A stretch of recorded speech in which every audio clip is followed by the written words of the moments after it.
Fíjese lo que dice Génesis 3:9.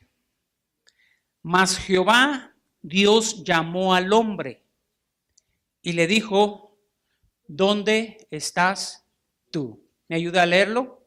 Mas Jehová llamó al hombre y le dijo: ¿dónde estás tú? Es una pregunta. ¿Dónde estás tú? Génesis 3:9. Pueden sentarse, hermanos. Génesis 3:9. Todos sabemos, hermanos, esta historia, la historia de Adán y de Eva, pero nunca está de más seguir aprendiendo, ¿verdad? Y es buena esta reflexión, espero que le sea de bendición a su vida. El Señor Dios tenía una comunión con Adán, una comunión que todos envidiaríamos, hermanos. Imagínese usted, hermanos, vivir en el huerto, que en tiempo de calor no había un calor como el que ahora conocemos. En tiempo de frío no había un frío como el que ahora experimentamos. Sí habían las estaciones del año, las 4, ¿verdad? Primavera, verano, otoño e invierno, pero todo era benigno, no era cruel como el que ahora experimentamos. Este sábado que me levanté en la mañana, estaba a 23 grados de frío por haber llovido el viernes. Se congelaron las cosas al otro día. Nosotros, si hubiéramos vivido en ese tiempo, no tendríamos climas así. Hubiéramos tenido acceso a cualquier tipo de fruto del huerto. Teníamos que trabajar, sí. Adán labraba el huerto, pero nunca supo lo que era tener un callo, una ampolla en las manos. No tenía vecinos, de esos que me presta una taza de café, una aguja. Fíjese que necesito hacer un chile jalapeño, pero no tengo chiles. No había vecinos. Perdón por decir esto, pero no había suegras, hermano. No había. No había gente que se metiera en su matrimonio. Él vivía placenteramente bien. Yo pienso no le faltaba nada. Pero un día, hermanos, Satanás, ¿verdad? Se disfrazó, ¿verdad? Pues de una serpiente y conversa de vez en vez y de cuando en cuando con Eva. Y siempre hemos recalcado que quizás la primera vez que la serpiente le habló a Eva, quizás ella se espantó. Pero este personaje empezó a infundirle confianza, hasta que esa confianza se fue dando más y más. Y llega un punto que dice el capítulo 3, hermanos, que hasta se dio la confianza de decirle: mira, es que ustedes pueden ser superiores a Dios. Dios les dijo esto, pero es porque si ustedes hacen esto, que es precisamente tomar del fruto prohibido, el fruto del bien del mal, ciertamente ustedes van a ser superiores a Dios. Y ese capítulo 3, hermanos, se le conoce como la sutileza del pecado. Y fíjese, hermano, la mujer cede a la invitación del diablo, cedió y comparte a su compañero Adán. Y aquí pasa algo, hermanos, que marcó la historia. algo importantísimo. Porque dice la Biblia que habiendo comido, ellos se dieron cuenta que estaban desnudos, así, desnudos. Y salieron, hermanos, a esconderse. Pero Dios allí en ese versículo 9 dice, mas Jehová Dios llamó al hombre y le dijo, ¿dónde estás tú? ¿Dónde estás tú? ¿Qué le respondió Adán en el verso 10? Oí tu voz en el huerto y tuve miedo porque estaba desnudo y me escondí. Antes Adán oía la voz de Dios y no tenía miedo, hermanos. Fíjese bien lo que le estoy diciendo, amén. Aquí, vamos a recoger las mentes, amén, hermanos, porque están un poquito distraídos. Vamos a tratar de tranquilizarnos, ¿ok? Fíjese cómo Dios habla y Adán dice en el verso 10, y oí tu voz en el huerto y tuve miedo porque estaba desnudo y me escondí. Antes Adán oía la voz de Dios y no tenía miedo. ¿Por qué? Porque en ese tiempo era el tiempo de la inocencia. Inocencia. Y lo vamos a recalcar así. Era el tiempo de la inocencia en que la persona era un inocente. Una persona inocente es una persona que no ofende a Dios en nada, ni aún mentalmente, hermanos. En nada, imaginariamente, ni en acto, ni en palabra, ni en pensamiento, en nada. Era un tiempo de inocencia. Pero cuando el hombre desobedeció a Dios, le dio el fin al tiempo de la inocencia para entrar en el tiempo de la conciencia. Fíjese cómo marcó esa desobediencia a la raza humana. Quiero decir entonces que el tiempo de la inocencia existía, pero al haber pecado el hombre se finaliza y empieza el tiempo de la conciencia. Es otro periodo bíblico o dispensación. Entró el tiempo de la conciencia y la función de la conciencia es acusar. Siempre que usted y yo haga algo malo, la conciencia nos va a acusar. ¿Amén, hermanos? Siempre. Inclusive me acordaba de que un misionero a los indios allá en México, pues Dios le puso el interés de hablar de este tema, el sentir, y lo hacía muy fuerte. Y digo, pero ¿sí entenderán estas personas lo que es la conciencia? Total, Dios me dijo que predicara y eso voy a hacer. Y él empezó a predicar de la conciencia. Todavía inseguro, el predicador le dice a un indito cuando terminó el sermón, ¿sí puede venir usted para acá? Y ahí viene pues mi compadre el indio. Sí, hermano, dígame. ¿Usted entendió lo que yo prediqué?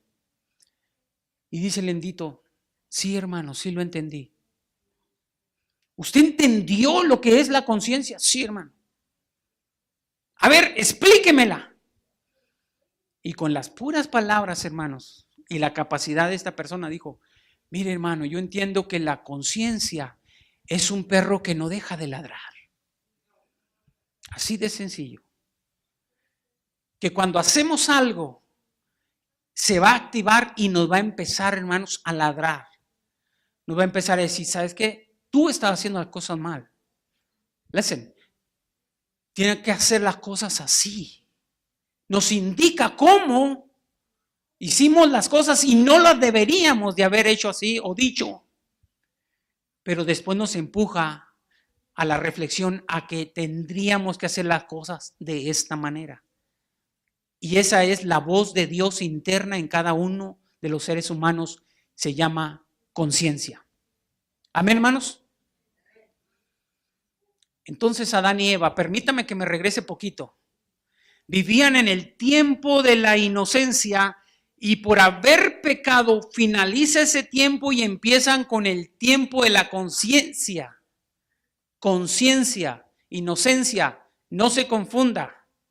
Suena igual, pero no es lo mismo Chana que Juana. Magnesia con gimnasia. No es lo mismo. Entonces, en conciencia, la persona empezó a recibir la acusación. Tanto que dice el versículo 10, oí tu voz en el huerto y tuve miedo. ¿Sí dice así? Porque estaba desnudo. Ahí da inicio al tiempo de la conciencia. Tuve miedo. ¿Y qué es lo que lo empujó la conciencia? Y me escondí. Corrió junto con su compañera a esconderse. Entonces se da al inicio de la conciencia que empieza a culparlos de que lo que se les había prohibido, eso fue precisamente lo que ellos hicieron. Y se les había dicho no, pero ellos optaron por un sí. También además, Adán y Eva ignoraban un punto importantísimo aquí, hermanos, que Dios tiene atributos divinos, muy propios de Él. Dios tiene atributos divinos. Por ejemplo, Dios es omnipresente. Dios tiene la capacidad de estar en cualquier lugar, en cualquier espacio. Él está presente en cualquier lugar.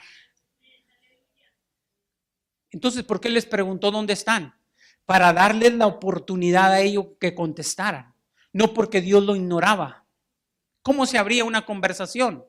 Y de esa manera optó Dios por abrir la conversación. ¿En dónde están? No porque yo no sepa, sino que quiero que tú me digas en dónde te estás escondiendo.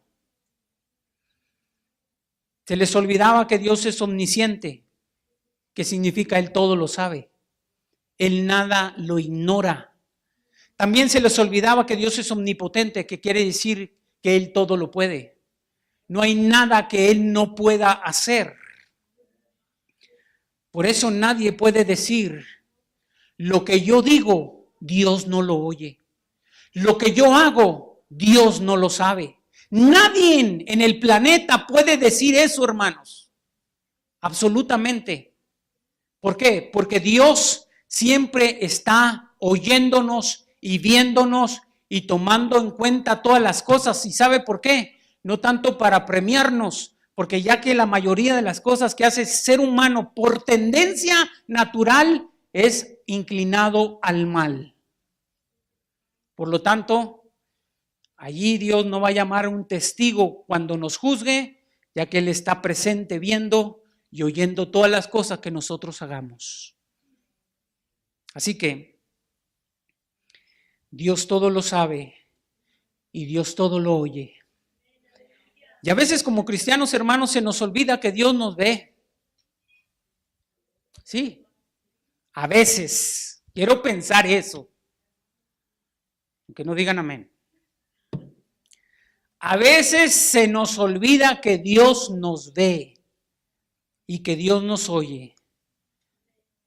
Y lo sorprendente aquí, hermanos, Él ve en nuestro mundo interior lo que nosotros pensamos o tramamos o lo que se nos ocurre. Tal y como nosotros vemos nuestro mundo exterior, Él ve el interior. Y ambos mundos, el de adentro y el de afuera. Y de ahí nace un sermón, ¿no? Los dos mundos. Él ve, Él oye. Y a veces, hermanos, quiero que se fijen esto, que no se nos olvide que Dios está tomando en cuenta eso. Nos ve y nos oye. Y a veces nos comportamos no meramente como un cristiano, sino como una persona que no conoce a Dios. Por el error de haber olvidado que Dios nos ve y que Dios nos oye. Pero lo que quiero enfatizar en este pasaje es el verso 9. cómo Dios llamó al hombre y le dijo: ¿en dónde estás tú? Y desde que el hombre es hombre sobre la tierra, quiero decir, desde Adán hasta nuestros tiempos, todavía Dios sigue buscando al hombre, hermanos. También en la mujer, no se hagan. Qué bueno que dicen amén. Buscándolo. Y hay gente que se paran detrás de nuestros púlpitos, ¿no? O testifica y dice: hermano, yo estaba perdido, pero encontré al Señor. ¿Cómo? No se fijó bien en lo que dijo. El perdido era él. Y el que encuentra al Señor, el perdido no es Dios, el perdido es uno. Y el que realmente nos encuentra es Dios a nosotros, hermanos. Amén. Es Él a nosotros. Entonces esta expresión, como pregunta que está allí, en el verso 9, Génesis 3:9, right? A los que acaban de llegar. De allí vamos a ponerle el título a nuestro mensaje. ¿En dónde estás tú? ¿En dónde estás tú? Con la base bíblica de Génesis 3:9. Este es un llamado divino al hombre para que haga conciencia de que Dios lo está buscando, porque el diablo lo ha desubicado mucho para buscar a su creador. Prácticamente el diablo y los demonios nos han aturdido tanto y entretenido en tantas cosas que no nos damos tiempo de detenernos y decir: creo que yo como criatura tengo que buscar a mi creador. Todo ser humano tiene un creador. El consejo salomónico es: acuérdate de tu creador. Y lo enfatizó a los jóvenes, ¿verdad? En los días de tu juventud, antes que vengan los días malos y lleguen los años en los cuales tú digas: yo ya no tengo en ellos contentamiento, son años insípidos, ya no tienen sabor, ya no tienen sentido, ya no sé el por qué estoy aquí, porque desde un principio esa criatura, aturdida por el diablo y entretenida por él, nunca se dio a pensar en buscar a su creador. Y Dios todavía sigue llamando a la humanidad, al ser humano, diciendo: ¿en dónde estás tú? Quiero, hermanos, antes de entrar, si ustedes me permiten, al sermón, presentaron una visión panorámica del bellísimo libro de Génesis, sin contar todos los capítulos, sino solamente, permítame resumir, en 11 capítulos. Solamente brevemente, no se me asusten, y más los que les gusta arrullarse y dormir, por favor, no se me asusten. Solamente le voy a presentar 11 capítulos de este bello libro de Génesis. Génesis, en sus 11 capítulos, estos los presento porque son los más importantes prácticamente que resaltan en toda la Biblia. Ponga atención, hermanos. Los 3 hombres más importantes en la etapa de Génesis es Adán. Desde el capítulo 1 al 11 dijimos, ¿se acuerda? Del 1 al 11. Ya el 12 aparece Abraham. Los 3 hombres más importantes en los primeros 11 capítulos es Adán, Enoc y Noé. Los 4 eventos más importantes son la creación, la caída del hombre, el diluvio, capítulo 6, y la torre de Babel, capítulo 11. Esta etapa del Génesis es la única que describe a Dios descansando. Ninguna parte en la Biblia usted encontrará esto. a Dios descansando. ¿Por qué? ¿Porque se cansó? No, porque Él nos quiere enseñar a descansar. ¿Aló? Capítulo 2, verso 2 y 3. Nos habla del primer ser humano que fue creado, Adán. Capítulo 1, verso 26. También del primer ser humano que nació, Caín, en un parto natural. Capítulo 4, verso 1. También registra el primer hombre que murió, Abel. Capítulo 4, verso 8. Pero también del primer hombre que no murió, Enoc. Capítulo 5, verso 24. Aparece por primera vez la serpiente, el cuervo y la paloma como animales que sobresalen de los demás. Desde el capítulo 3, la serpiente, que lo usó prácticamente Satanás, hasta el capítulo 8 en adelante, el cuervo y la paloma. También se ve claramente la gloria de Dios en la creación. Ese capítulo hermoso, Génesis 1:1. La gracia de Dios en la salvación, capítulo 6, verso 8. Encontramos la más antigua civilización del mundo, la Cainitas, capítulo 4, verso 17, pero también el anciano más antiguo del mundo, Matusalén, con casi 1000 años, capítulo 5, verso 27.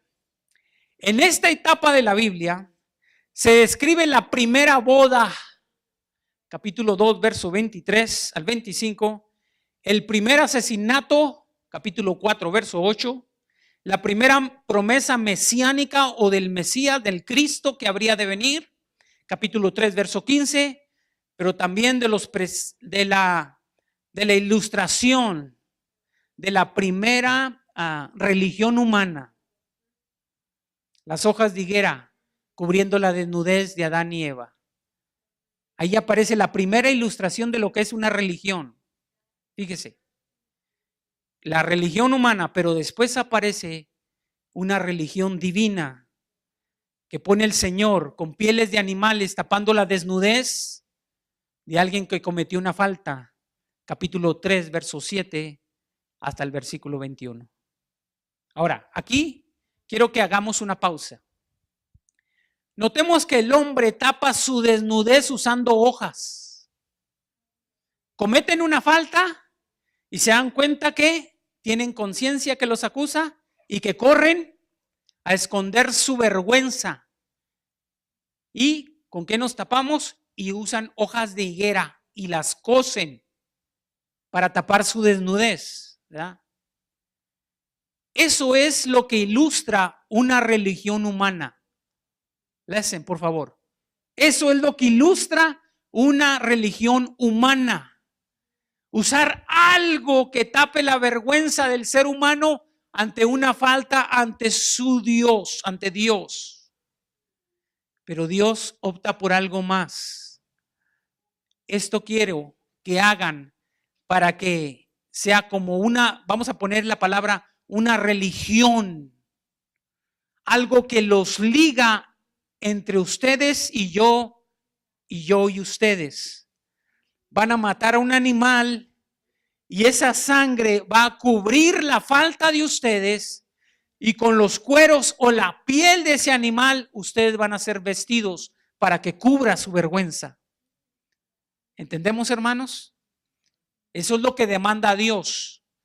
Tú tienes una falta, sí, entonces alguien tiene que pagar la falta y se pone, hermanos, a un animalito que ya habría de ser la sombra de aquel que habría de venir, a saber, Cristo, que dijo Juan: he aquí el Cordero de Dios que quita el pecado del mundo. Y se sacrifica a ese animalito que salda la cuenta de alguien que cometió una transgresión, un pecado o una falta. Y los cueros de ese animal sirven para tapar la desnudez de aquel que presenta esa ofrenda. Eso es una religión divina. Eso es lo que liga al hombre. Haciendo eso lo liga con Dios. ¿Qué ha hecho el hombre durante más de 6 millones de años que está sobre la tierra? Religiones. Religiones. Haciendo esto, haciendo aquello, diciendo, poniéndote algo. Mira, o presentando algo, eso te va a ligar con Dios en una cierta relación. Pero resulta, hermanos, que eso no funcionó. Porque las personas se volvieron religiosas. Y si alguien detesta a Dios es eso. Usar ya después cosas que antes lo ligaran con Dios, pero no de una forma sincera, porque se le perdió el valor a hacer las cosas que lo ligaban con Dios. Ya se le perdió el sentido. Tanto que empezaron ellos a agarrar animales y a sacrificarlos y a sacrificarlos. Y el Señor dijo, stop, suficiente. Yo ya estoy harto de sacrificios, de ofrendas y de animales, y sus actitudes no cambian. Porque solamente eso ya empezó a tratar con lo exterior y lo interior estaba peor o igual. Ese es el papel de los religiosos. Entonces, notemos que eso, hermanos, no le agrada a Dios. La religión humana es vista como hojas de higuera tapando vergüenzas. Aquí está. Pero la religión divina es haciendo cambios de actitudes internos. Ahora, quiero dar significado de la palabra religión. Si quiere apuntarlo, tome nota. ¿Qué significa religión? Viene de un prefijo que es re en latín y ligos, que significa volver a ligar. Así que religión es lo que liga al hombre en cierta relación. Haciendo esto, te va a ligar o a juntar con Dios. Ahora, el hombre empezó a hacer cosas que él pretendía que lo iban a ligar con Dios. Pero resultó todo eso en vano y superficial. Alguien dijo, todos éramos hermanos hasta que la raza nos desconectó. La religión nos separó, la política nos dividió y el dinero nos clasificó en sociedades. Pero yo hago énfasis solamente en la religión. La religión sirvió entonces para convertir al ser humano en una bola de hipocresía. 2, en dividir a las personas. Yo soy mormón, yo soy testigo de Jehová, yo soy evangélico, yo soy luterano, yo soy bautista, yo soy metodista, yo soy anglicano, yo soy de la luz del mundo, yo soy apostólico, yo soy de la iglesia cuadrangular, de los caballeros de Colón, de los caballeros de Cristo y hasta satanistas. Dividió al ser humano la religión. ¿Y qué cree? Todos dicen tener la verdad. O pregúntales por qué van allí. No, pues es que nosotros tenemos la verdad y los demás están en un error. Es más, nosotros somos los únicos que vamos a ir al cielo. Y tienen como ese sentido de exclusividad. Nosotros somos los elegidos. Pero a fondo, hermanos, si nos vamos a la realidad, nosotros como cristianos no buscamos religión, buscamos una relación con Dios a través de Jesucristo. Si no, vendríamos a ser del montón. Yo no busco algo que me ligue con Dios, haciendo algo me voy a ir al... No, yo busco a Cristo, que es mi mediador según la Biblia. Y si dice Juan, si alguno de vosotros, hijitos míos, ha pecado, abogado tenemos para con el Padre, a Jesucristo el justo. Y todo ser humano tenemos un mediador entre nosotros y Dios, se llama Cristo. Entonces, el que nos liga a nosotros con Dios se llama Cristo. Él mismo dijo, yo soy el camino, la verdad y la vida, y nadie va al Padre si no es por mí, dijo Cristo. Entonces Él es el que nos liga con el Señor. Nosotros no tenemos religión, tenemos una relación con Cristo. Amén, hermanos. Pero lastimosamente la gente no entiende este concepto y por eso nos dicen, ¿en qué religión tú eres? ¿Y qué estamos diciendo nosotros? Nosotros somos cristianos. Otros dicen, nosotros somos pentecosteses, pentecostals. O nosotros somos los que nos juntamos allá en la calle fulana de tal, en la curvita, casi en la curvita, ahí somos. No dice el nombre porque no lo sabe, solamente sabe la dirección. Ahí donde está un hermano pelón. ¿Verdad? Allí. Otro dijo, ¿a dónde tú estás yendo? Le preguntaron y él dijo, allí donde cantan y lloran. No sabía, hermano. Pero para los desorientados, déjeme decirle, nosotros no tenemos religión.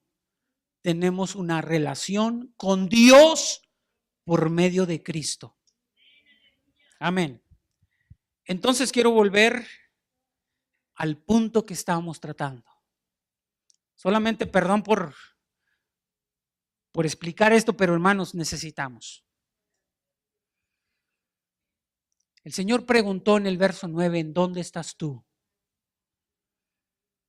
Y yo quiero aquí enfatizar, ¿en dónde estás tú en tu relación con Dios? ¿En dónde estás tú en tu relación con Dios a través de Cristo?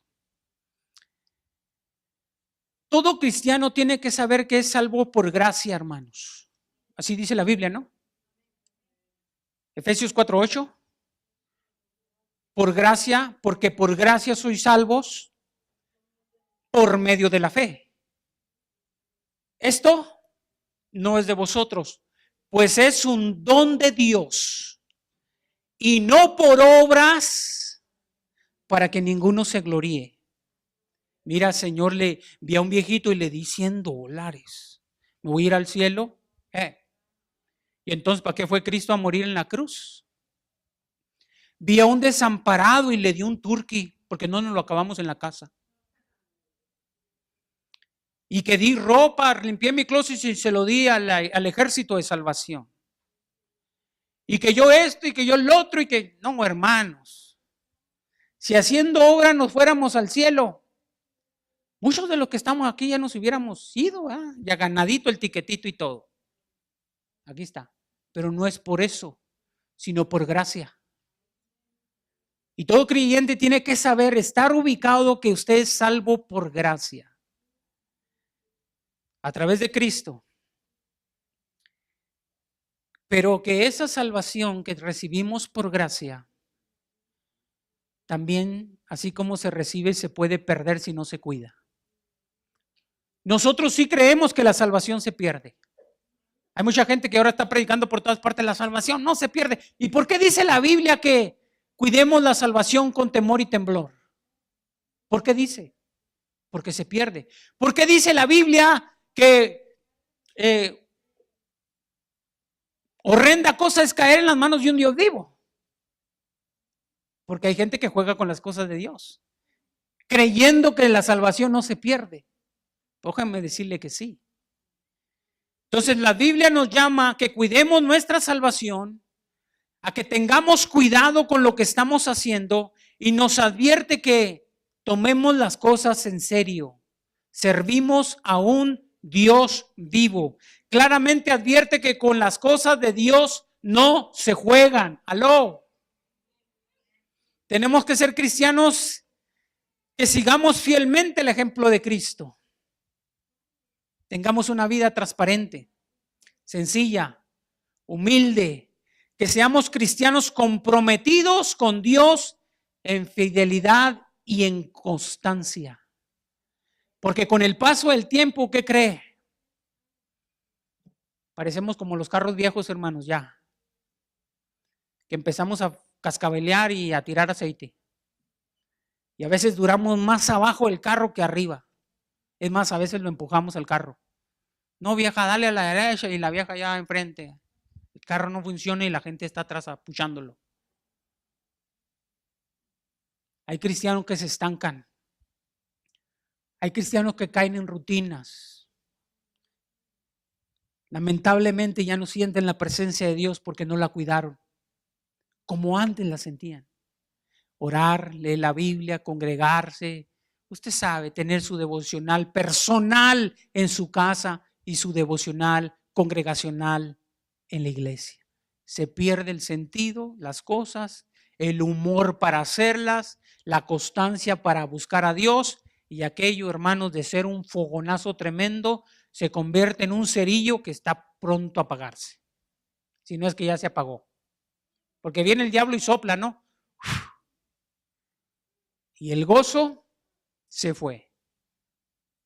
Y ya no quiere servir al Señor.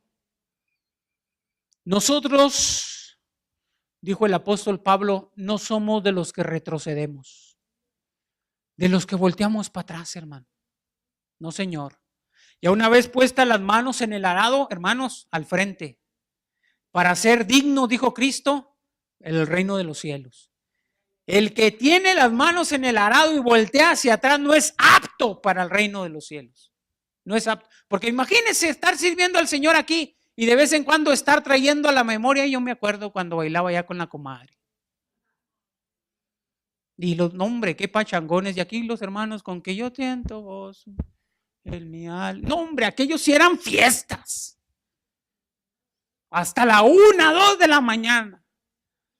Sí, pero mientras tú manoseabas a tu comadre, alguien manoseaba a tu esposa. Aunque no digan amén. Porque no les convino. Y no había, en ese tiempo como que no había cámaras de video como ahora hay, no, hermanos, hasta los teléfonos ahora traen. Para que viéramos que andamos dando el espectáculo más vergonzoso que existe, pues andamos vomitados y hasta orinados. Pero la fiesta estaba en grande. El festejado estaba allá en el fondo en una cuna dormido. Porque fue el motivo del bautismo, la borrachera. ¿Se acuerdan? O nomás yo me acuerdo. Y que la primera comunión, y hermanos, y que la quinceañera, y ya la quinceañera hasta se aburrió y todo, ya está viendo la televisión. Y acá, hermanos, la carnalidad y la Sodoma y la Gomorra en todo su esplendor. ¿No es cierto? Y hay gente que se empieza a acordar. Y yo me acuerdo cuando salía con Panchita y ahora con fulanita y amanecía con gente que ni conozco. ¿No es cierto? Y yo me acuerdo ¿y por qué lo traes? Ahora leía que decía, si tú te vas a tu recuerdo para que quieras oír cosas nuevas, no hay nada de nuevo que oír. Siempre te va a decir las mismas cosas. Y si de algo bueno sacaste del mundo, pues tienes derecho a voltear a verlo, pero nada sacaste bueno, sino puras vergüenzas. Entonces, como cristianos, ¿dónde estamos en nuestra relación con el Señor? En nuestra relación con Dios a través de Cristo. Aquí es la pregunta del verso 9, ¿se acuerdan? ¿En dónde estás tú? En tu relación con Dios a través de Cristo. Es una importante reflexión, sí. ¿Me estoy consagrando como debiera al Señor? Yo siento siempre el deseo de consagrarme al Señor. Yo tengo un día de ayuno, un día de oración específico, un día de lectura bíblica, un día de mi devoción. O como latinos las novelas no nos dejan, hermanos. Nadie dice amén, eso me está poniendo nervioso acá detrás del púlpito. Porque esas tremendas novelas, una tras otra, tras otra. Y si hace zapping y se brinca el otro canal, el otro está peor. ¿Verdad? Y ahora esto, ahora el otro. Y por eso se llaman entretenimientos, pero no edifican. Pero sí perdemos el tiempo. Imagínese un cristiano que vea la televisión sus 8, 9 horas y al final del día ya pague por fin aquello y ahora sí voy a orar. No me moleste, vieja, voy a orar. Después de tantas horas metiendo porquería por los ojos y por los oídos, usted pueda y tenga la libertad ahora de conectarse con el Dios del cielo y sentir su presencia. Hermano, por favor. Aló. Bienvenido a Carnelandia. No se puede. No se puede, hermanos. Pero eso así es. Entonces, todo cristiano tiene que saber exactamente en dónde se encuentra en su relación con Dios a través de Cristo. Número 2, fíjese. ¿En dónde estamos en nuestro conocimiento con Dios? ¿En dónde estamos en nuestro conocimiento con Dios a través de la Biblia? Esto es muy importante. Hay muchos cristianos que no saben que el mes de septiembre es el mes de la Biblia, pero sí saben que el mes de septiembre es el mes de la patria, para los que son majacanos. No, hermanos, el mes de septiembre es el mes de la patria. Ahí está el 16. ¿Sí saben lo que pasó el 16 de septiembre, verdad? No me asusten, hermanos. No diga bien. La independencia de México. Porque de este lado así los oigo, hermanos. ¿Qué pasó en la... Cómprale unos zapatos. La independencia de México. Ese es en septiembre, el mes de la patria. Pero para el mundo secular, para nosotros los cristianos, septiembre es el mes de la Biblia. Aló. En el mes de la Biblia se hace hincapié precisamente en este sagrado libro. ¿Lo conoce? ¿Cómo está su conocimiento con Dios a través de la Biblia? Nosotros tuvimos un programa muy importante, hermanos, que se llamaba Creciendo en Conocimiento, que quiero que toda la iglesia, sin excepción, lo tome. Por favor. ¿Cuántos se gozaron, hermano? Y en ese estudio que tuvimos, recalcamos que a Dios no le gusta la ignorancia. Dios desea que todo creyente sea un creyente interesado por aprender la palabra de Dios y conocerlo a Él a través de las Escrituras.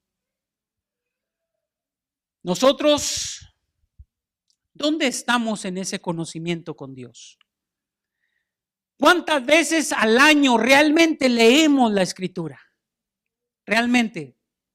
Que digamos, ahora yo ya voy acá, hermanos. Ya estamos en el mes de diciembre.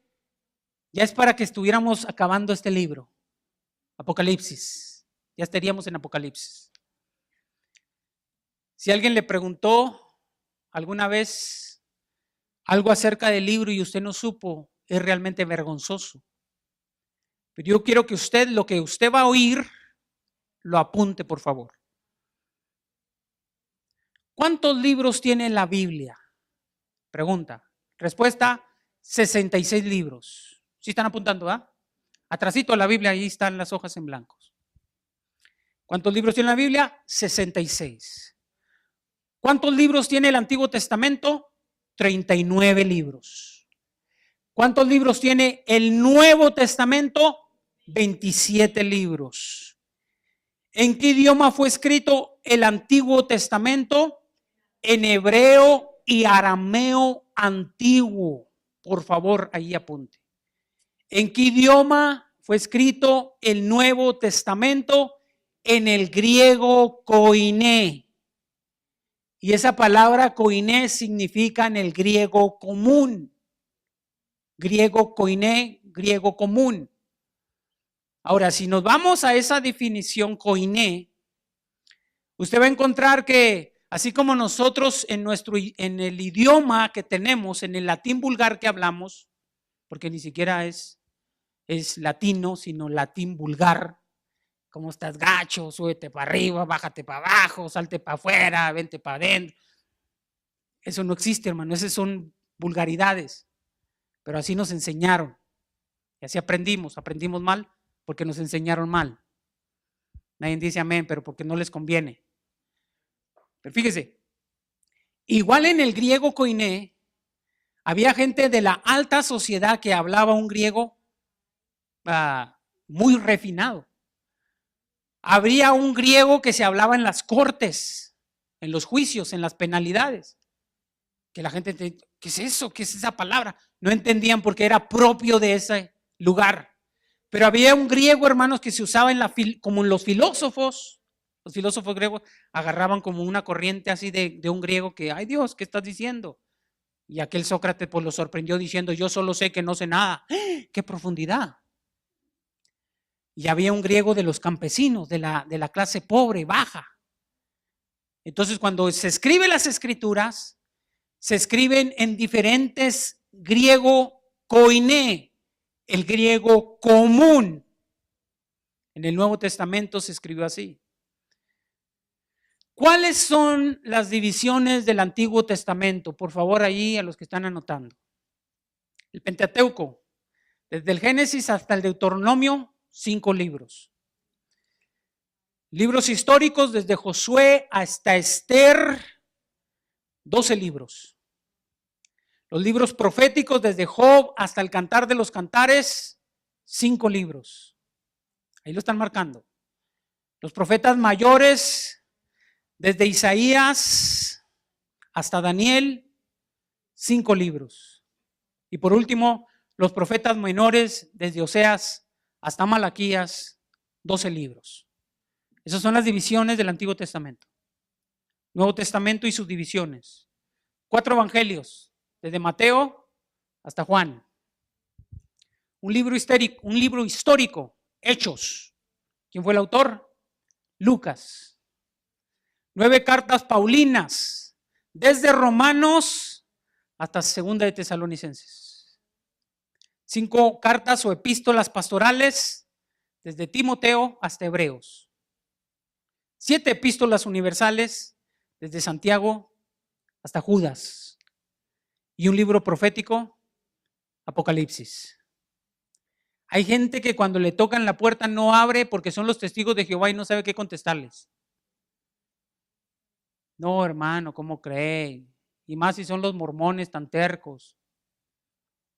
Pues apantállalo con eso que le estoy diciendo de perdida. Aló. Toda la Biblia fue escrita por santos hombres de Dios que hablaron siendo inspirados por el Espíritu Santo. Ni por la hamburguesa, ni por el bacon double cheeseburger, ni por Pizza Hut, ni Domino's. Y se atascaron de hamburguesas y empezaron, despertaron, tuve una revelación, por lo tanto iniciemos una nueva religión. No, señor. Fue Dios que agarró a ese hombre y le empezó a hablar y le empezó a traer una revelación divina. En los 39 libros del Antiguo Testamento, anote, están 929 capítulos, 23.214 versículos. El capítulo más largo del Antiguo Testamento es los Salmos, el Salmo 119. Y es uno de los libros más largos también, porque tiene 150 capítulos. El libro más corto del Antiguo Testamento es Abdías, con 1 capítulo y 21 versículos. El versículo más corto está en Crónicas 1:1, que dice, Adán, Set, Enos. Es Set, nomás. Es el más corto. ¿Qué pasa con el Nuevo Testamento? En los 27 libros del Nuevo Testamento están 260 capítulos. 260. Con 7.959 versículos. ¿Sí lo copió, hermano? 7.959 versículos. Ahí está. El libro más largo del Nuevo Testamento es el libro de los Hechos de los Apóstoles. El libro más corto es Tercera de Juan. 1 capítulo, 15 versículos. Y el versículo más corto del Nuevo Testamento, que hasta los hermanos dicen, díganos un texto, y dicen, Jesús lloró. Pero ya salgamos de esos, hermanos, por favor, Ya salgamos de eso porque ya hasta se le secaron las lágrimas a Cristo de tanto citarlo. De veras, Juan 11:35. Todo cristiano debería de tener esta información en sus Biblias. Aló. Y tratar de memorizar con el paso del tiempo. ¿Por qué? Porque el punto aquí está, hermanos, en dónde estamos en nuestro conocimiento de Dios a través de la Biblia. Hay gente que no tenía estas notas. No, hermano, pues es que es mucha información. Hay unos que hasta se van a empachar de esto. No, les acabo de aventar un filetote bárbaro. No, hermano, eso es para un instituto bíblico. No, hermano. Todo cristiano tiene que saber lo que carga. Aló. Es una vergüenza que pasen años, tras años, tras años, tras años. ¿Cuántos años tiene el evangelio, hermano? No, hermano, pues desde que estaba chiquito. Yo me quedaba dormido abajo de las bancas de la iglesia, hermano. Y ahora es una anciana en la iglesia, ahora es un anciano. Y si usted le dice, ¿cuál es el salmo más grande de la Biblia? ¿El salmo qué? El salmo más largo de la Biblia. Jesús lloró. No, ese es el versículo más corto. No, pregúntele al que sabe, hermano. Entonces está diciendo que ha cargado este libro, pero que no sabe lo que carga. No hay amenes porque se están recibiendo. Eso quiero creerlo. Entonces, Mateo 22, 29, Jesús respondió y les dijo: erráis ignorando las escrituras y el poder de Dios. 2 puntos. Ignorar las escrituras y el maravilloso poder de Dios. Si la persona no sabe considerar estas 2 cosas, hierra.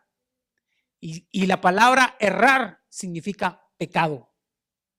La gente peca, se ignora lo que está cargando. Eso quiere decir. Ahora, con pena el Señor dijo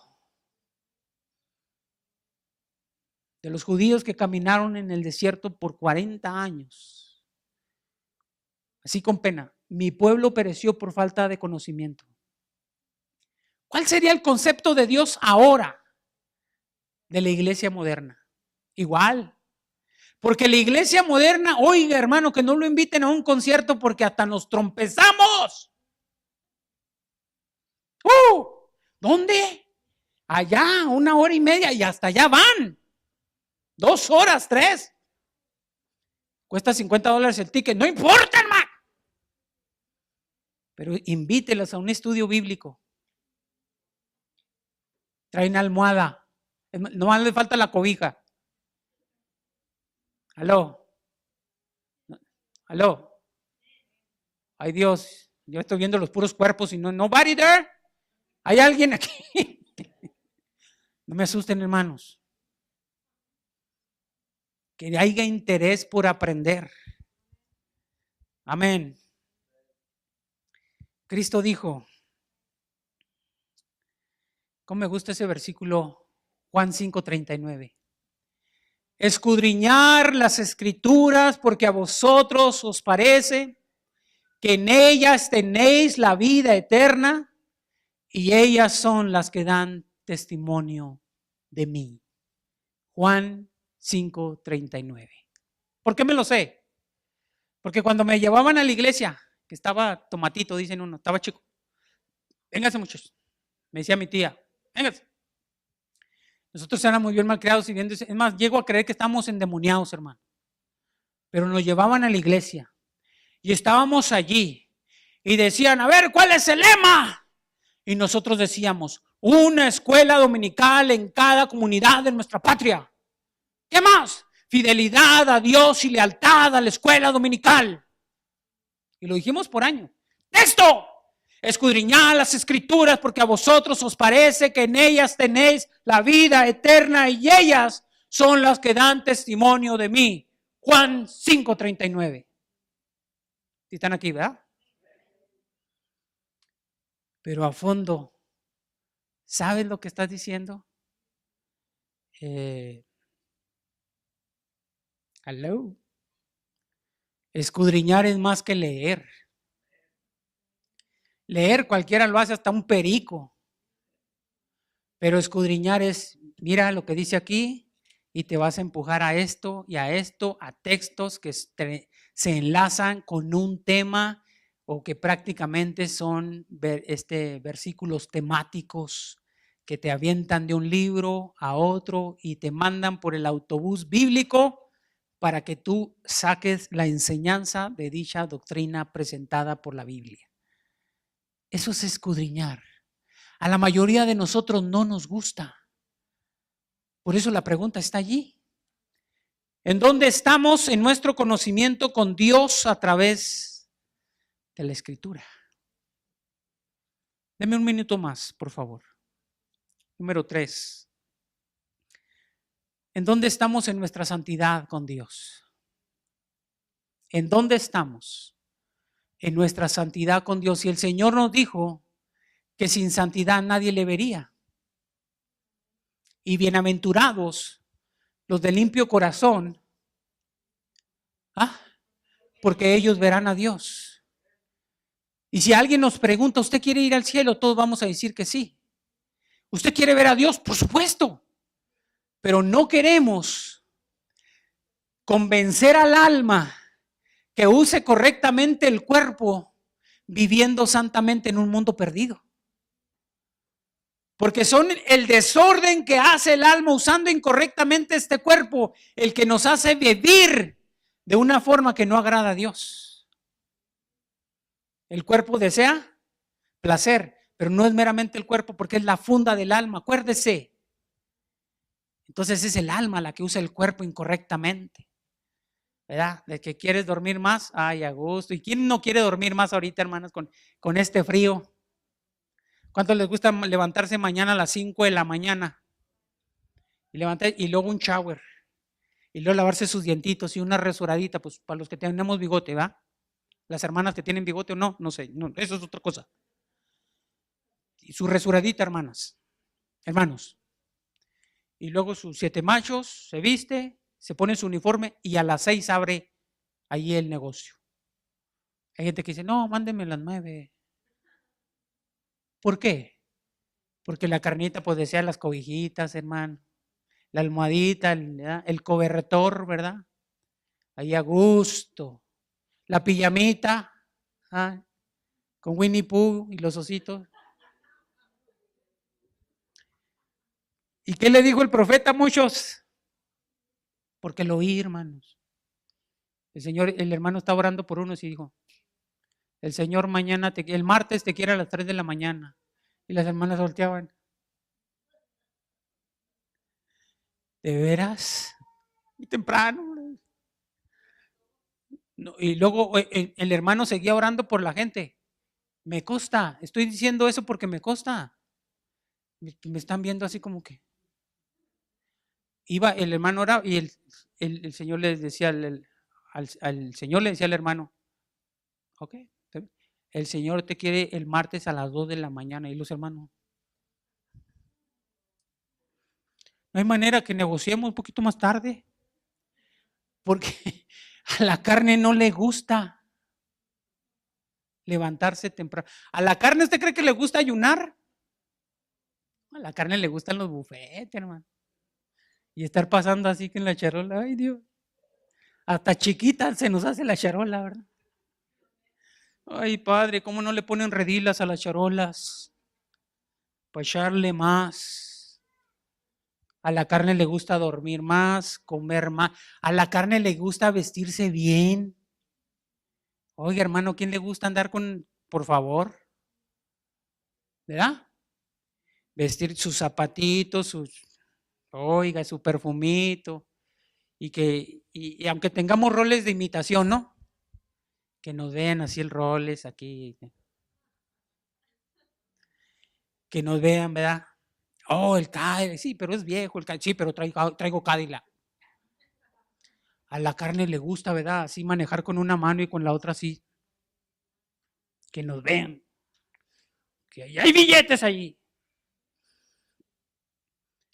A la carne le gusta eso. Pero déjeme decirle que Dios nos demanda santidad. A que recojas tus cosas, hagas lo que tengas que hacer y que apartes un tiempo para hablar con Dios. ¿Qué me quieres decir ahora, Señor? ¿Cuáles problemas vienen? Porque Él nos avisa en cuáles áreas, con cuáles hijos tenemos que hablar más que con otros, por dónde van a venir las pruebas, los golpes, a su familia, a su persona, a nosotros como ministros, a la iglesia, cuáles son los temas a tratar y todo eso. Pero tenemos que estar en el cuarto de la oración, en el cuarto privado con Dios. La santidad escasea en la iglesia moderna. La iglesia moderna desea más espectáculos, kermeses, conciertos. No les gustan las veladas, no les gustan los estudios bíblicos, no les gustan los sermones largos como este. Si a qué hora se va a callar el hermano, qué inconsciente. No me importa, eso es lo que traigo. Y es un material que no puedo desempolvarlos en 45 minutos, hermano. De veras, no nos podemos. Entonces, déjeme decirle, Efesios capítulo 5, verso 25. Fíjese lo que dice clave ahí. Maridos, amad a vuestras mujeres, así como Cristo amó a la iglesia y se entregó a sí mismo por ella. El verso que sigue, para santificarla. Allí yo quiero subrayar esa palabra, santificarla. El Señor quiere a una iglesia santificada, habiéndola purificado en el lavamiento del agua por la palabra, a fin de presentarla a sí mismo, una iglesia gloriosa que no tuviese ni mancha, ni arruga, ni cosa semejante, sino que fuese santa y sin mancha. Ahí está la palabra otra vez, una palabra clave, que fuese santa y que fuese sin mancha. Eso tiene nombre, se llama santidad. El Señor demanda a su iglesia santidad. Amén, hermanos.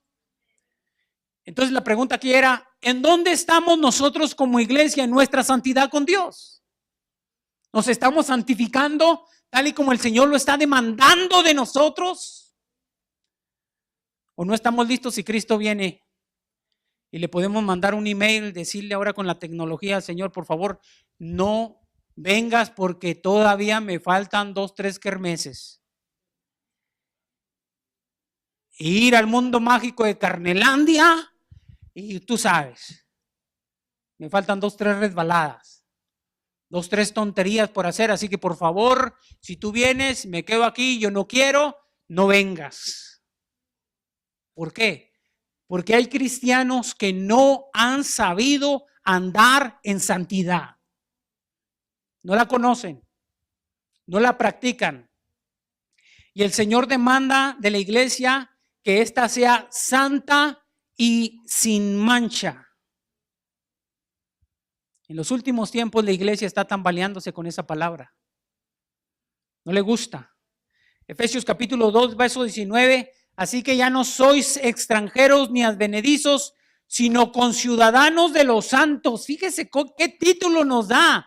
Somos nosotros conciudadanos de los santos y miembros de la familia de Dios. Dos cosas.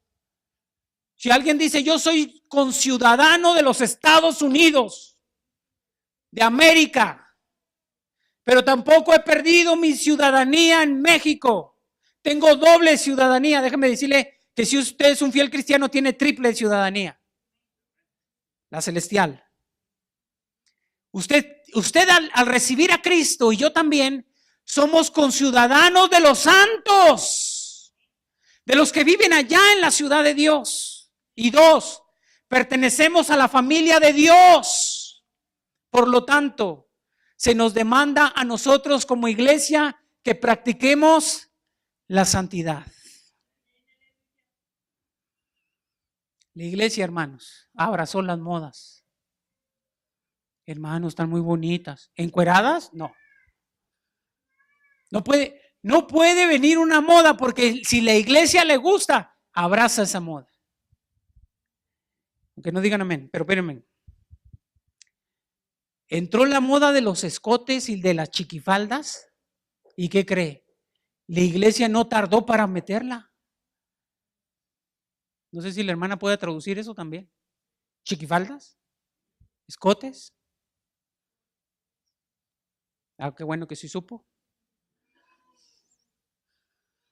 Eso es de allá, del mundo. Pero la iglesia permitió, por la falta de santidad, meterlos en las iglesias. Usted ve en programas de televisión cristianos, por televisión o por internet, por lo que usted quiera, gente detrás del púlpito con tremendos escotes y pantalones tremendamente ajustados en las mujeres, no dejando a nada a la imaginación. Oiga, y aquellos que son morbosos y que tienen una mente sucia y perversa, no, pues a mí me gusta ver la predicadora. Pero no tanto por lo que dice, sino por lo que enseña. ¡Aló! Por lo que enseña. Y ahí está la lujuria en todo su esplendor, ¿no? Que ore la predicadora por mí, que ore ella, que ore. Sí, pues con tremendo escote que hasta se pone nervioso ahí cuando están orando. Se metieron las blusas transparentes, hermano, que parecen radiografías algunas personas. Literalmente, y perdón que lo diga, se ve el color del brasier que está detrás. Se metió eso, hermano, a las iglesias. Bueno, ahorita nosotros andamos muy cobijados, ¿verdad? Perdón. Andamos así. No, pues. Pero se metió.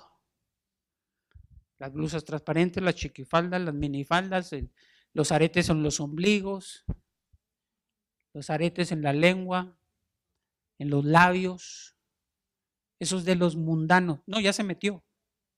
Ahora para sacarlo. Ahora para sacarlos. Los peinados ostentosos, las pinturas, la licra, los leggings. Dicen que los borrachos y los niños y los leggings siempre dicen la verdad. Así está, así está. Así que ni te imagines, así está. Se metió en la iglesia, hermano. Así que la moda va y la iglesia con ella, hacia la par, a la par. Sí sabe qué es a la par, ¿verdad? Y la moda de un paso y la iglesia, para que no se quede atrás. Así a la par. Entonces, si Cristo en realidad viviera en nuestros tiempos, empezaría a hacer una limpia, hermanos. Y con gente que también empezaría a juntar piedras, ¿no? ¿Qué, señor? ¿La pedreamos o qué? Aquí tenemos un kilote de piedra cada uno. No, pues espérense, ¿no? El que tenía derecho a tirar piedras no tira piedras, ¿verdad? Sí, pero con el fin de que esa que la hallaron en una falta, ¿qué le dijo? ¿Dónde están los que te acusaban, mujer? Señor, se han ido. Entonces vete en paz. Listen, pero no peques más. Ya no te vuelvas a meter allí. ¿Qué le dijo a la samaritana, hermanos? ¿Cuántos? Ven y trae a tu marido. No, señor, pues ¿cuál de todos? No tengo marido. Bien has dicho, mujer, porque 5 maridos has tenido y con el que ahora tienes fue el último que agarraste en el carnaval. Pero no se va por allí, sino solamente le dice eso para que se sorprendiera de la clase de persona con quien está hablando. Si me hace que tú eres profeta, que estamos esperando un Mesías, el que habla contigo es mujer. Él nos da oportunidades, pero no por que darnos oportunidad vamos a vestirnos como queramos, hermanos. ¿Aló? Ni a vestirnos, ni a hacer y deshacer. ¿Y la iglesia? No, soy cristiano, y nos dicen unos, ay Dios. Así que dice Efesios 4:17, esto pues digo y requiero en el Señor que ya no andéis como los otros gentiles que andan en la vanidad de su mente. Tienen que ser ustedes diferentes. El verso que sigue, teniendo el entendimiento entenebrecidos, ajenos a la vida de Dios por la ignorancia que en ellos hay, por la dureza de su corazón, los cuales después de que perdieron toda sensibilidad se entregaron a la lascivia para cometer con avidez toda clase de impureza, mas vosotros no habéis aprendido esto de Cristo. El mundo, quiero que sepa, es una cosa y la iglesia es otra. Y lo que nos diferencia tiene que ser mucho, tiene que ser abismal, porque nosotros servimos a Dios y ellos no. Somos conciudadanos de los santos en el cielo y familia de Dios. Así que ¿dónde estamos nosotros en nuestra santidad con Dios? La gente que no practica santidad, hermanos, va a ser la que me dice ahí el Santo Evangelio de Mateo, que uno va a ser tomado y el otro dejado. Y si alguien pregunta, ¿por qué se va? ¿Por qué uno dejado? Porque uno practicaba santidad y el otro no. El otro no practicó. Dos van a estar en una cama, pero uno va a ser tomado y el otro se va a quedar allí calentito. Pero para despertarse con un noticiero que, ¡wow! ¿Esto está pasando? Sí.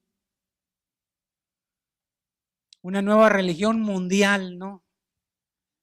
Unificación de todas las religiones y un ser supremo y inteligente llamado anticristo, falso profeta, y ahí va a estar el mismísimo diablo. Ya me habían predicado eso, ya, pero por falta de santidad te vas a quedar ahí en lo calientito. Dos van a estar en un molino, pero uno va a ser tomado y el que no practica la santidad le va a seguir echando ahí granitos para el nistamal. ¿Aló? Para lo tamaliza, hermano. Ahí, no, pues a gusto. Qué bueno que se fue yo no sé a dónde se fue, pero aquí me dejó con la tamaliza. Me va a alcanzar más dinero.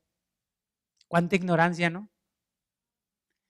Va a ser sorpresivo, como un abrir y cerrar de ojos. Ser tomados y los dejados, ¿por qué se quedan? Por falta de santidad. Por ahí hay videos, ¿no es cierto? Que cuando pasa el rato, ¡fum!, es tan rápido que empieza a caer la ropa, según esto. Los jeans y todo, ¿sí?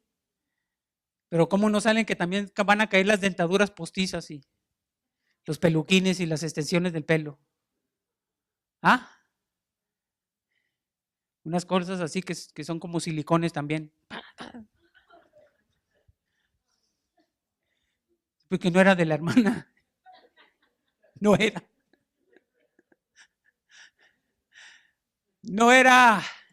Ahí se vio. Pero se fue. Y los que se quedan a recibir 21 juicios de la ira de Dios. 7 copas de la ira de Dios, 7 trompetas de la ira de Dios, 7 sellos de la ira de Dios, 21. No nos conviene quedarnos. Así que, ¿dónde estamos en nuestra relación con Dios? ¿En dónde estamos en nuestro conocimiento de Dios a través de las Escrituras? ¿Y en dónde estamos en nuestra santidad? ¿Se puede poner de pie, hermano?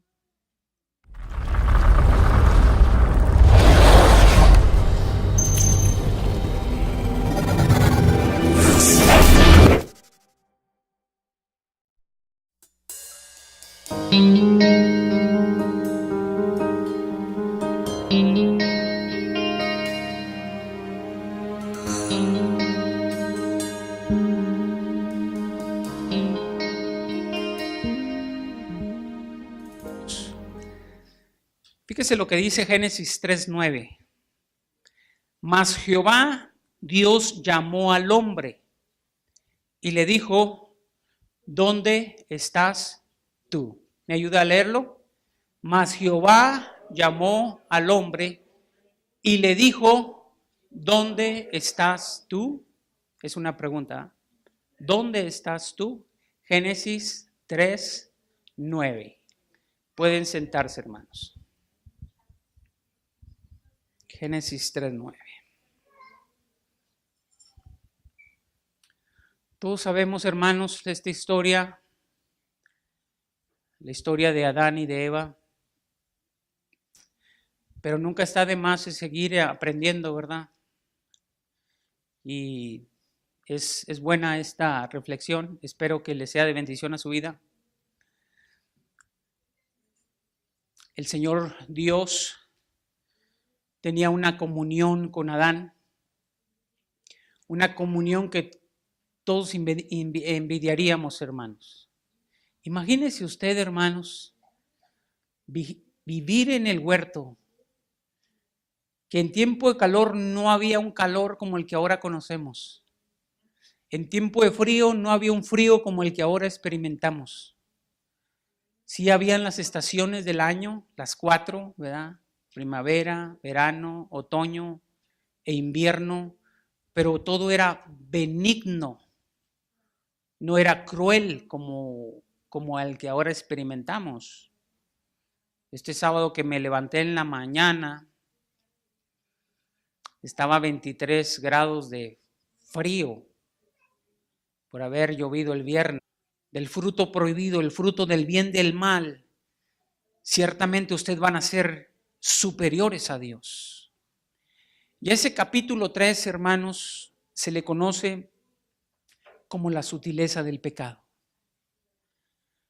Y fíjese, hermano, la mujer cede a la invitación del diablo, cedió y comparte a su compañero Adán. Y aquí pasa algo, hermanos, que marcó la historia, algo importantísimo. Porque dice la Biblia que habiendo comido, ellos se dieron cuenta que estaban desnudos, así, desnudos. Y salieron, hermanos, a esconderse. Pero Dios allí en ese versículo 9 dice, mas Jehová Dios llamó al hombre y le dijo, ¿dónde estás tú? ¿Dónde estás tú? ¿Qué le respondió Adán en el verso 10? Oí tu voz en el huerto y tuve miedo porque estaba desnudo y me escondí. Antes Adán oía la voz de Dios y no tenía miedo, hermanos. Fíjese bien lo que le estoy diciendo, amén. Aquí, vamos a recoger las mentes, amén, hermanos, porque están un poquito distraídos. Vamos a tratar de tranquilizarnos, ¿ok? Fíjese cómo Dios habla y Adán dice en el verso 10, y oí tu voz en el huerto y tuve miedo porque estaba desnudo y me escondí. Antes Adán oía la voz de Dios y no tenía miedo. ¿Por qué? Porque en ese tiempo era el tiempo de la inocencia. Inocencia. Y lo vamos a recalcar así. Era el tiempo de la inocencia en que la persona era un inocente. Una persona inocente es una persona que no ofende a Dios en nada, ni aún mentalmente, hermanos. En nada, imaginariamente, ni en acto, ni en palabra, ni en pensamiento, en nada. Era un tiempo de inocencia. Pero cuando el hombre desobedeció a Dios, le dio el fin al tiempo de la inocencia para entrar en el tiempo de la conciencia. Fíjese cómo marcó esa desobediencia a la raza humana. Quiero decir entonces que el tiempo de la inocencia existía, pero al haber pecado el hombre se finaliza y empieza el tiempo de la conciencia. Es otro periodo bíblico o dispensación. Entró el tiempo de la conciencia Y la función de la conciencia es acusar. Siempre que usted y yo haga algo malo, la conciencia nos va a acusar. ¿Amén, hermanos? Siempre. Inclusive me acordaba de que un misionero a los indios allá en México, pues Dios le puso el interés de hablar de este tema, el sentir, y lo hacía muy fuerte. Digo, pero ¿sí entenderán estas personas lo que es la conciencia? Total, Dios me dijo que predicara y eso voy a hacer. Y él empezó a predicar de la conciencia. Todavía inseguro, el predicador le dice a un indito cuando terminó el sermón: ¿sí puede venir usted para acá? Y ahí viene pues mi compadre el indio. Sí, hermano, dígame. ¿Usted entendió lo que yo prediqué? Y dice el indito: sí, hermano, sí lo entendí. Se congelaron las cosas al otro día.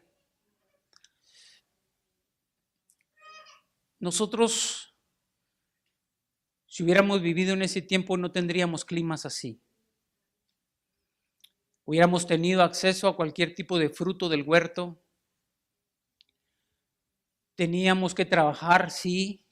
Adán labraba el huerto, pero nunca supo lo que era tener un callo, una ampolla en las manos. No tenía vecinos, de esos que me presta una taza de café, una aguja. Fíjese que necesito hacer un chile jalapeño, pero no tengo chiles. No había vecinos. Perdón por decir esto, pero no había suegras, hermano. No había. No había gente que se metiera en su matrimonio. Él vivía placenteramente bien. Yo pienso, no le faltaba nada. Pero un día, hermanos, Satanás, ¿verdad?, se disfrazó, ¿verdad?, pues de una serpiente